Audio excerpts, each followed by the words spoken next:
Alors, bonjour tout le monde, ici Stéphane Colbert de magicalmedia.com, accompagné du Frelon Vert. En personne! Ouais, du frelonvert.com. Aujourd'hui, c'est le 3e segment pour la 4e épisode de Cinéma Maison pour les maniaques de DVD et Blu-ray. Alors, Frelon, tu vas nous parler des titres un petit peu plus nostalgiques que tu as eu l'opportunité de visionner. Visionner, oui. Je vais vous parler du premier film, Over the Top, avec Sylvester Stallone. Un Sylvester Stallone en shape, un Sylvester Stallone en plein moyen physique à l'époque où il tournait ses films Rocky. Le film d'un camionneur qui retrouve son fils à la fin de son collège pour pouvoir le ramener vers la mère qui est mourante du cancer. Un camionneur qui est aussi champion de tir au poignet, qui va nous amener à des compétitions de tir au poignet à Las Vegas. Vraiment là, à couper le souffle, des gars quand même assez gros, des anciens lutteurs connus aussi font partie de cette gang-là.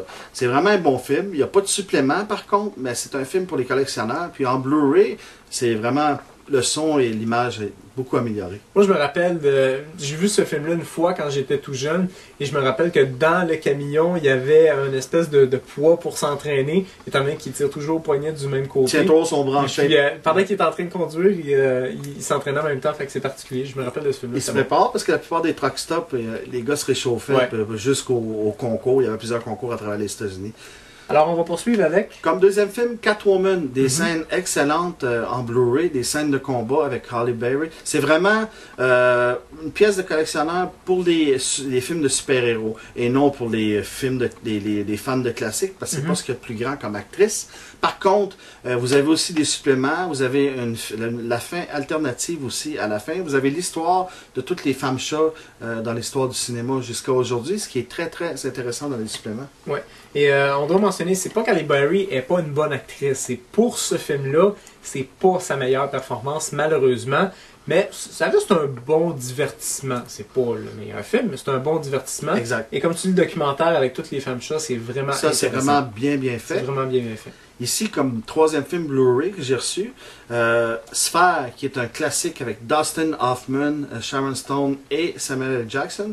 C'est vraiment un film qui est vu sur un grand écran, écran plat en haute définition, vous montre un fond sous-marin, vous croyez directement dans l'océan.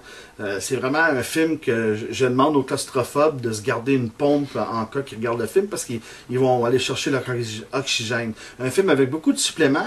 Vous avez des commentaires directs avec Dustin Hoffman et Samuel L. Jackson avec des prises en arrière-plan. C'est quand même assez complet, mais comme la plupart des commentaires sont juste en anglais, pour les bilingues plus pour les commentaires. Mais c'est vraiment un très bon film Sphère qui nous amène dans un monde, l'histoire d'un vaisseau qui s'est écrasé dans le fond de la mer depuis plusieurs siècles et pourquoi elle est là, pourquoi elle est arrivée sur Terre. Et je dois mentionner, pour ceux qui n'ont jamais vu le film, je veux avertir les gens, le film n'a pas de fin. C'est plate à dire, mais c'est ça. Vous arrivez à la fin et ça coupe très très sec. Et vous faites, ben là, il manque un bout.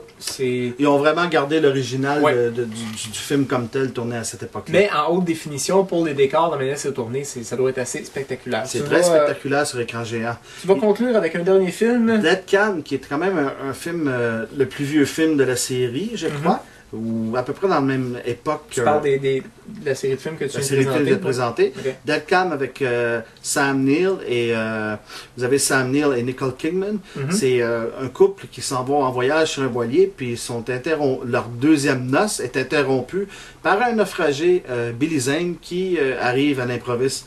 Et le cauchemar va commencer pour le couple. Billy Zane, qui n'est pas tout à fait équilibré, va commencer à vraiment à empiéter sur la vie du couple et vraiment leur casser les pieds. Est-ce que c'est un film d'horreur et c'est plus comme un suspense, un peu comme Cape Fear? C'est un suspense genre Cape Fear, un thriller, mais vraiment, là, vous allez être pris, accroché à votre siège, parce que de la façon, à l'époque que c'était fait, dans ce temps-là, vraiment, on sautait quand on avait des scènes, puis c'est vraiment beau l'océan, puis les scènes au large.